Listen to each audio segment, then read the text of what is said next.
서비스 혁신과 서비스 사이언스. 현대 경영학의 아버지 피터 드러커는 혁신하지 않는 기업은 불가피하게 나이가 들어서 하향길로 갈 것이다. 현대와 같이 급격한 변화의 시기에는 하향은 가속화될 것이라고 말한 바 있습니다.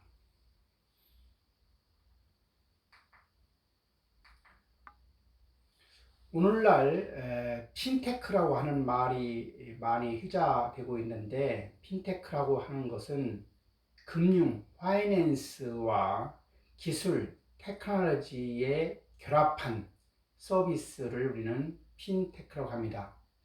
그런 서비스를 하는 회사를 핀테크 회사라고 말을 합니다. 조그마한 스퀘어 리더기로 폰과 태블릿에 결제가 가능할 뿐만 아니라 다양한 POS, 포인트 오브 세일 시스템 서비스를 제공할 수 있게 되었습니다. 한 번 결제의 수수료도 2.75% 밖에 받지 않습니다. 결제뿐만 아니라 예약 서비스, 온라인 상점 개설, 고객 피드백 제공 등 다양한 비즈니스 마케팅이 기능을 가능하게 하고 있습니다. 금융과 기술의 합성어로 금융과 IT의 결합을 통해서 새롭게 등장한 산업 및 서비스 분야를 통칭하는 용어가 핀테크입니다. 모바일을 통한 결제, 송금, 자산관리, 크라우드 펀딩 등 금융과 IT가 융합한 산업입니다. 서비스 혁신입니다. 미국의 구에페아와 중국의 텐발이 있습니다. 구에페아 GAFA라고 하는 것은 IT에 기반한 서비스 기업들을 일컫는데, 미국의 구글이나 서비스를 확장한 애플, 페이스북, 아마존 같은 기업을 말합니다. TBA라고 하는 것은 서비스에 큰 영향을 미치는 기업들을 얘기합니다. 중국의 페이스북인 텐센트, 중국의 구글인 바이두, 중국의 아마존인 알리바바가 해당됩니다. 서비스 혁신은 제품과 서비스의 가치 전달, 즉 제품과 서비스를 사용하는 과정에서 가치를 창출하는 것을 말합니다.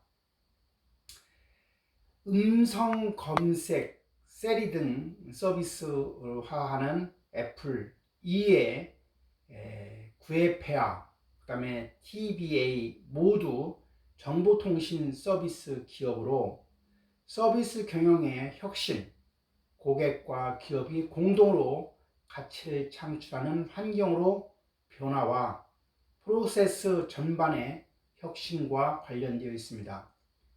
고객이 원하는 욕구를 파악해서 새로운 가치를 제공하는 방향으로 서비스의 변화를 추구하는 것이 바로 서비스의 혁신입니다. 1983년에 태어나서 1950년에 졸업한 쉼페터에 의하면 이 처음 제기된 이 개념이 바로 혁신입니다.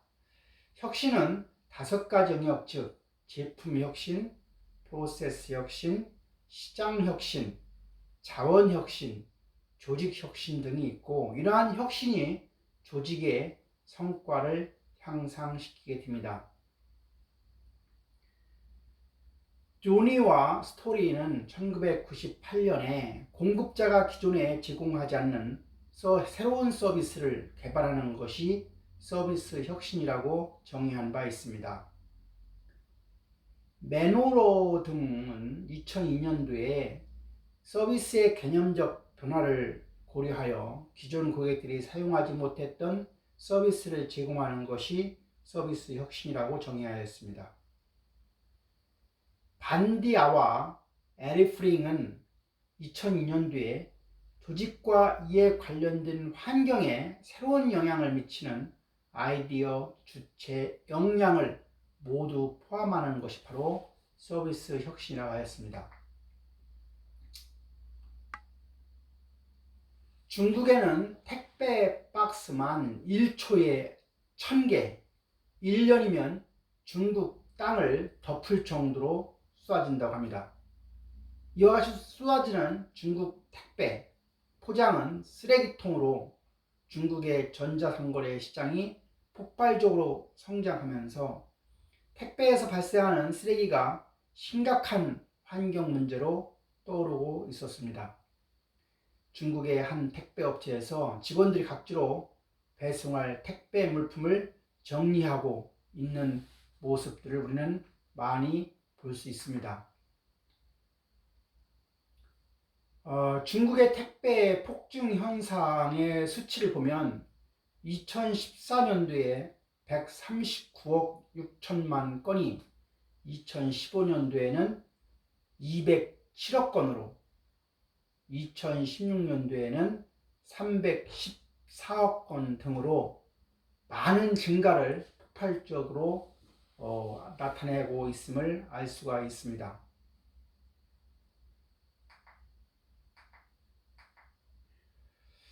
물건을 판다라고 하는 말은 이제 그 이상의 가치를 판다라고 하는 말로 바뀌어야 할 것 같습니다. 잘 되는 회사는 단순한 장미가 아닌 사랑이라는 감정을 팝니다. 안 되는 회사는 장미는 그저 장미일 뿐 물건만 팔려고 합니다. 현대백화점은 상품을 팔기 전에 신뢰를 판다라고 하고 있습니다. 오늘의 과일 상태 안내문으로 신뢰를 팝니다. 도미노 피자는 주문 후 30분 배달로 확실함을 팝니다. 스타벅스는 커피를 파는 게 아니라 분위기를 팝니다. 월트 디즈니는 사람들의 꿈을 팝니다. 이태리의 이미지와 품격을 파는데 아르마니, 프라다, 테스토니, 샤넬 등이 그 예가 됩니다. TGI 프라이데이는 미국 음식을 파는 게 아니라 즐거운 가족 분위기를 팝니다.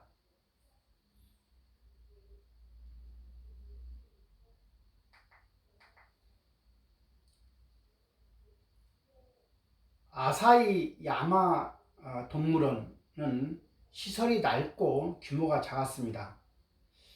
규모가 작은 동물원의 장점은 구석구석 볼 수 있고 동물들과 시선이 가깝다는 점입니다.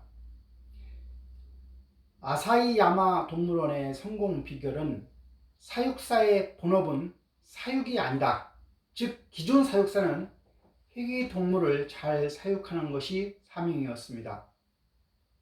고객의 입장에서 사람들은 평생 2번 동물원을 방문합니다.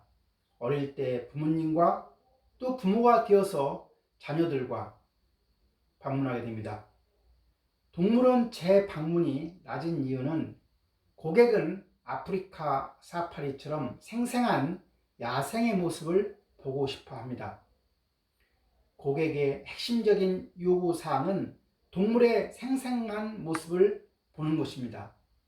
사육사의 이름을 사육 전시사로 바꿀 필요가 있는 겁니다.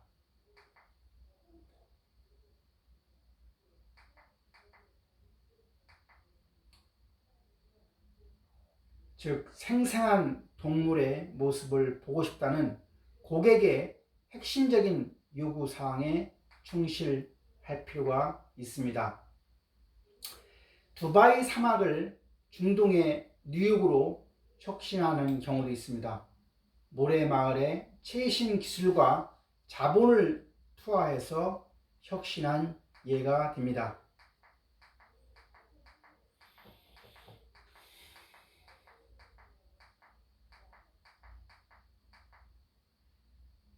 두바이의 팜 아일랜드라고 하는 것은 이미 많은 사람들이 아는 것처럼 불가능은 단지 상상 속에만 있을 뿐이라는 것을 실현한 예가 됩니다. 두바이는 세계 최초의 개발 프로젝트들을 동시다발적으로 수행한 바 있습니다. 아랍에미리트 두바이에서 남쪽 15km 떨어진 주메이라 해변에 위치한 호텔입니다. 높이가 321m로 에펠탑보다 높고 엠파이어 스테이트 빌딩보다 60m 낮은 호텔입니다. 이 호텔은 돛대 모양의 독특한 디자인으로 벽과 기둥 양식의 금을 사용했으며 세계에서 가장 큰 롤스로이스 8대가 있고 헬리콥터가 공항에서 호텔까지의 이동 수단으로 쓰인다고 합니다. 이 호텔은 방의 개수는 202개이고 모든 방이 2층으로 된 스위트룸입니다. 나머지 2개는 로얄 스위트룸입니다. 가장 작은 스위트룸의 방 전화기가 14개, 침실 1개짜리 모든 방에는 당구대도 있습니다. 침대 옆에 있는 화장실 가는 길, 이것은 버튼을 누르면 화장실까지 가는 복도의 조명을 비추게 됩니다. 200m 상공에 레스토랑이 위치해 있고 잠수함을 타고 가야 하는 물밑 레스토랑도 있습니다. 로비는 60층짜리의 수족관으로 둘러싸여 있고 그 안에는 500여 종의 희귀 동식물이 살고 있습니다. 또 호텔 측에서는 고객들이 새똥에 맞는 봉변을 막기 위해서 이른 새벽에 매를 날려서 새를 쫓는다고 알려져 있습니다.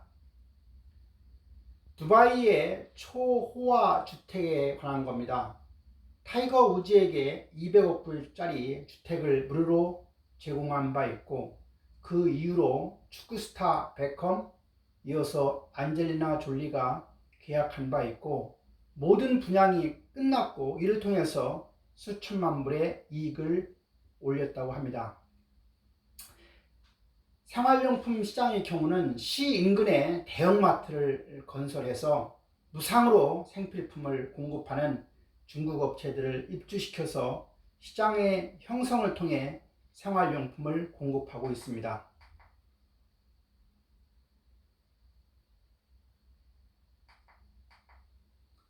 세계적인 베스트셀러 아랍에미리트 연합국을 구성하는 7개 토호국 중에 하나가 바로 두바이입니다. 예전에는 작은 어촌 마을에 불과하였고 인구 120만, 국토 면적은 한국의 20분의 1로 90%가 사막이었습니다. 하지만 현재는 죽기 전에 꼭 가봐야 할 50곳에서 선정되었고 인구 210만 명, 세계 최고의 관광지이며 세계 경제의 허브이고 중동의 진주라고 합니다. 긍정적인 시사점은 바로 이 두바이는 상상력, 창조성, 자본과 기술, 마케팅의 집약지입니다. 부정적인 측면은 호황기에 특수층을 대상으로 하였기에 거품이 아닌가 하는 생각이고 심리적인 경쟁심을 촉발한다는 점입니다. 싱가포르의 나이트 사파리입니다. 탁월한 경험이 탁월한 가치를 제공한다고 합니다. 동물들은 일반적으로 낮에는 자고 밤에는 주로 활동합니다. 싱가포르 나이트 사파리에는 이에 주안점을 두고 밤에 사파리 동물원을 별도로 운영하고 있습니다. 고객들은 울타리 안이 아닌 실제 움직이는 동물을 개방된 버스를 타고 만날 수 있습니다. 그들이 살아가는 실제 모습을 보게 되는 거죠. 싱가포르 나이트 사파리의 입장객의 수는 5만 명 정도입니다. 낮 시간의 입장객 수는 약 1만 명이죠. 저녁을 포함해서 대략 6만 원 내지 7만 원 선으로 관광비를 받습니다. 토라무라는 대형 버스를 이용하는데 소리가 거의 없고 창이 없는 오픈 버스입니다. 무엇인가 있는 듯한 느낌을 받게 되고 그리고 실제로 눈앞에 다가오는 동물들을 보게 됩니다. 달빛과 같은 인조 조명, 사람은 못 느끼는 그런 조명이 있고 사람이 관리하지만 그런 것을 느낄 수 없도록 만든 치밀함을 볼 수 있습니다. 중요한 것은 집객 소프트웨어와 함께 이를 지원하는 하이테크의 뒷받침이 필요합니다. 서비스 혁신의 출발점은 고객들에게 주기 위한 새로운 가치의 창출입니다. 가치가 창출되면 가치를 전달해야 되고 가치가 포착되어 가치 방어, 가치의 지속적 제공이 가능해지도록 해야 합니다. 밸류 내세 개념입니다.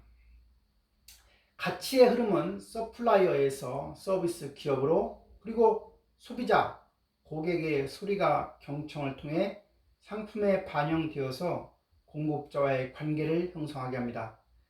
가치 전략은 시장을 쉐어하고 있는 경쟁자의 동향을 반영하는 것이고 잠재적 경쟁자인 보완제와의 연계로 새로운 기회를 발굴하게 합니다.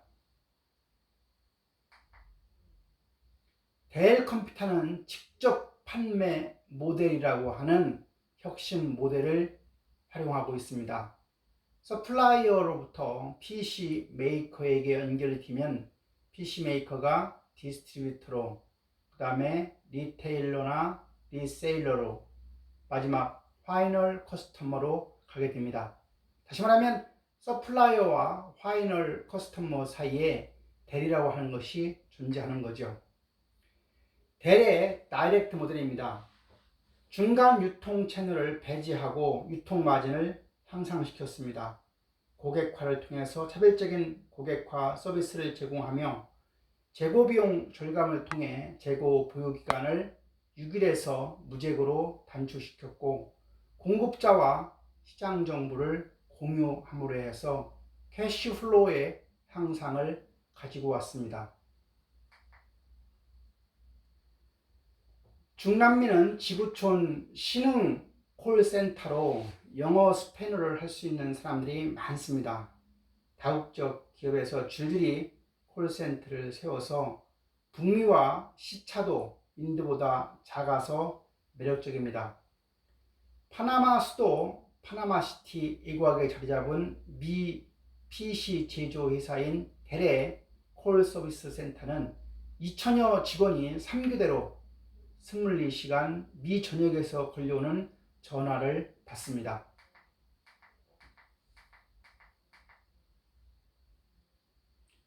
이런 과정을 통해서 초인류 기업 델 컴퓨터가 탄생됩니다.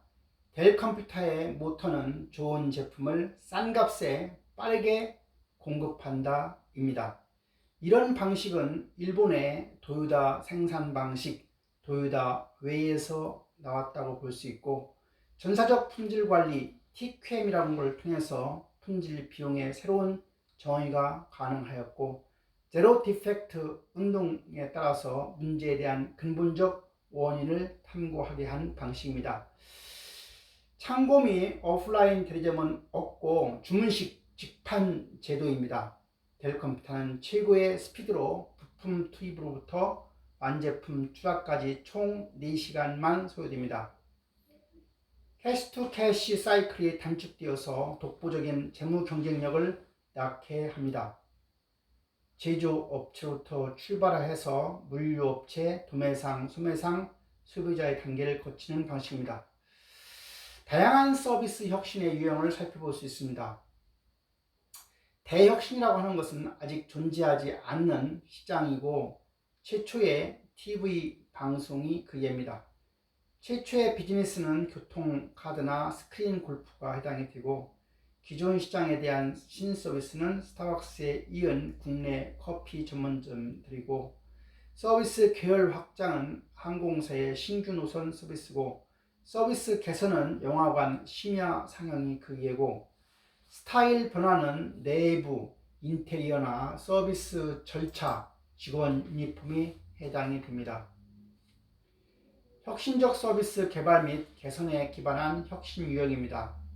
즉 아까 말씀드린 것처럼 대혁신 아직 존재하지 않는 시장을 위한 새로운 서비스로 최초의 TV 방송이나 페덱스의 24시간 내 배달 서비스가 그 예가 됩니다. 최초 비즈니스는 기존 시장의 필요나 욕구를 새롭게 다른 방식으로 해결하기 위한 신서비스로 교통카드나 스크린골프, 실버타운이 해당이 되고, 기존 시장에 대한 신서비스는 기존 서비스 상품이 존재하는 상태에서 다른 기업이 제공한 서비스를 새롭게 제공하기 시작한 서비스로 스타벅스에 이은 국내 커피 전문점 등장이고, 서비스 계열 확장은 동일한 서비스의 단순 종류의 증가로 항공사의 새로운 노선 취향, 식당의 메뉴 추가가 됩니다. 서비스 개선은 기존의 서비스의 형태나 특성을 변화시켜 속도, 성능, 환경 등을 개선시키는 겁니다. 그리고 그 예는 영화관과 심야 상영입니다. 스타일 변화는 기존 서비스의 스타일을 변화하여 고객의 새로운 인식 영향을 유발시키는 겁니다. 내부 인테리어 또는 서비스 절차의 변화, 직원의 유니폼 변경 등이 그 예입니다. 아마존은 매일 웃지만 직원들은 매일 울고 있다. 세계 최대 전자상거래 업체 아마존의 고공행진은 직원들의 눈물로 만들어진 것일까? 아마존의 성장 속도가 무섭습니다. 미국의 쇼핑 성수기인 블랙 프라이데이를 맞아 온라인 매출 실적이 18% 이상 증가할 것이라는 전망으로 주가가 최고치를 경신했고, 미국의 제2의 본사 설립과 전 세계 수천 개의 물류창고 확장, 대규모 인력 증원에 나서고 있습니다. 제프 베조스, 정확한 이름은 제프리 프레스턴 베조스, 1964년 미국 뉴멕시코